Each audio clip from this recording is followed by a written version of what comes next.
வணக்கம் நண்பர்களே, முக்கிய செய்திகளை இந்த பதிவில் பார்க்க போகிறோம். பாஜகவுடைய வேட்பாளர் பட்டியல் இன்னைக்கு வெளிவர வாய்ப்பு இருக்கு, இல்லை நாளைக்கு காலையிலக்குள்ளே ரிலீஸ் ஆயிரும் அப்படின்னு மீடியாக்கள் தலைப்பு செய்தி வெளியிட்டு இருக்காங்க. பாலிமர் நியூஸ்லேருந்து ஆரம்பித்து நியூஸ் 18 செய்தித்தாள்கள் கூட இன்னைக்கு ஒரு நியூஸை ஷேர் பண்ணியிருக்காங்க. என்ன சொல்லியிருக்காங்கன்னா, அதாவது பிஜேபியுடைய ஆட்சி மன்ற குழு பாஜக வேட்பாளர்களை ஃபைனலைஸ் பண்ணிட்டாங்க. அதை பாஜகவுடைய தேசிய தலைவர் நிதின் நபீனுடைய ஒப்புதலுக்கு அனுப்பி வச்சிருக்காங்க. நிதின் நபீன் அவர்களும் ஒப்புதல் தெரிவிச்சிட்டாரு. அதனால் எப்போ வேண்டுமானாலும் பாஜக கேண்டிடேட் லிஸ்ட்டு வெளிவரதுக்கு வாய்ப்பு இருக்குது அப்படின்னு தலைப்பு செய்தி வெளியிட்டு இருக்காங்க. அதில் என்ன தெரியுமா சொல்கிறாங்க, அண்ணாமலையுடைய பேரும் வேட்பாளர் பட்டியலில் இருக்குது அப்படின்னும், ஆனால் பட்டியலில் பேர் இருந்தாலும் அண்ணாமலை இந்த தேர்தலில் போட்டியிட விரும்பலை. பட்டியலில் ஒருவேளை பேர் வந்தாலும் மேலிடத்துக்கு உடனடியாக நான் போட்டியிட விரும்பலை, அதனால் என்னுடைய பேரை நீக்குங்க அப்படின்னு அண்ணாமலை டெல்லி மேலிடத்துக்கு கடிதம் எழுத இருப்பதாகவும் பாலிமர் நியூஸ் 18 தலைப்பு செய்தி வெளியிட்டு இருக்காங்க. தமிழக மீடியாக்களை நம்ப முடியாது. டெல்லி மேலிடம் லிஸ்ட்டை வெளியிட்டதுக்கப்புறம் அண்ணாமலை அதற்கு எதிராக நடப்பதற்கெல்லாம் வாய்ப்பு இல்லை. அண்ணாமலையுடைய முழு ஒப்புதல் இல்லாமல் டெல்லி மேலிடம் அவருடைய பேரை இன்க்ளூடு பண்ணி லிஸ்ட்டு முதல்ல வெளியிடவே மாட்டாங்க. இதுதான் உண்மை. அண்ணாமலை என்ன கேட்குறாரு, கோவை வடக்கு தொகுதியை கேட்குறாரு.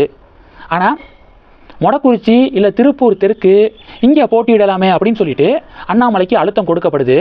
இல்லை, போட்டியிட்டால் நான் கோவை வடக்கில் போட்டிடுறேன், இல்லைன்னா நான் கேம்பெயின் பண்ணுறேன் அப்படின்னு அண்ணாமலை சொல்லிக்கிருக்காரு. ஆனால் தமிழக மீடியாக்கள் இப்படி செய்திகள் வெளியிடுறாங்க.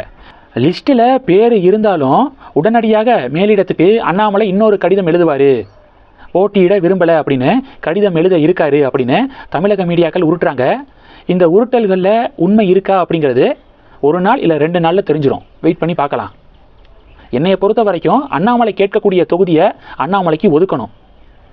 பாஜக மேலிடம் அண்ணாமலைக்கு ரூட்டில் என்னென்ன பிரச்சனை இருக்கோ அது எல்லாத்தையும் அவங்க சரி செஞ்சு அண்ணாமலை விரும்பிய தொகுதியில் அவரை நிற்க வச்சு அவரை சட்டமன்றத்துக்குள்ளே அனுப்பணும். அண்ணாமலையுடைய சேவை நாட்டுக்கு தேவை அப்படிங்கிறதான் என்னுடைய ஸ்டேட்மெண்ட். அடுத்து என்ன பார்க்க போகிறோம் அப்படின்னா, ஏப்ரல் 4 பிரதமர் மோடி அவர்கள் தமிழகத்தில் பாஜக நிர்வாகிகளோட ஒரு முக்கிய ஆலோசனை நடத்த போகிறாரு அப்படின்னு நியூஸ் வந்துச்சு. அதாவது பாஜகவுடைய மாவட்ட செயலாளர்கள் எல்லாத்தோடையும் தேர்தல் பொறுப்பாளர்கள் எல்லாத்தோடையும் ஆலோசனை நடத்த போகிறாரு அப்படிங்கிற ஒரு நியூஸ் வந்துச்சு. ஆனால் இப்போ ஒரு ட்விஸ்ட் என்ன அப்படின்னா, பாஜக நிர்வாகிகள் எல்லாத்தோடையும் பிரைம் மினிஸ்டர் ஆலோசனை நடத்தலையாம். அந்த பிளானை கேன்சல் பண்ணிட்டாங்களாம். முக்கியமான 1-2 பேரோட தான் பிரைம் மினிஸ்டர் மோடி அவர்கள் ஆலோசனை நடத்த போகிறதாக செய்திகள் வருது. இது 2. 3வது என்ன பார்க்க போகிறோம் அப்படின்னா, உதயநிதி ஸ்டாலின் அவர்கள் கேம்பெயின் பண்ணிட்டு இருக்காருல்ல. சமீபத்தில் பார்த்தீங்கன்னா வாணியம்பாடியில் ஒரு 11 மணி போல் உதயநிதி பிரச்சாரம் பண்ணார், நேற்றுன்னு நினைக்கிறேன்.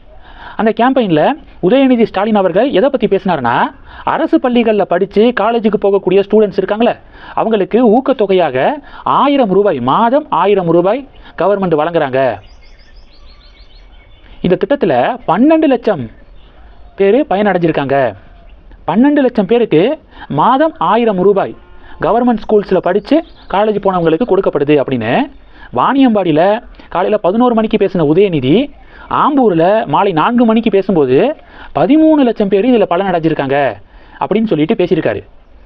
5 மணி நேரத்தில் 1 லட்சம் பேரை கூட்டியிருக்காரு. 11 மணிக்கு பேசும்போது 12 லட்சம் அப்படின்னு சொன்னவர் 4 மணிக்கு பேசும்போது 13 லட்சம் பேர் அப்படின்னு சொல்லிட்டு உயர்த்தினதுக்கான காரணம் என்ன? டேட்டாவை சரியாக வச்சு பேச மாட்டிங்களா அப்படின்னு டிபேட் நடந்துருக்கு. இந்த செய்திகள் எல்லாத்தையும் பற்றி உங்களுடைய பார்வைகளை மறக்காமல் கமெண்ட் பண்ணுங்கள். தொடர்ந்து கணக்கில் இருங்க. அடுத்தடுத்து நிறையா பதிவுகளை பார்க்க போகிறோம். நன்றி. ஜெய் ஹிந்த்.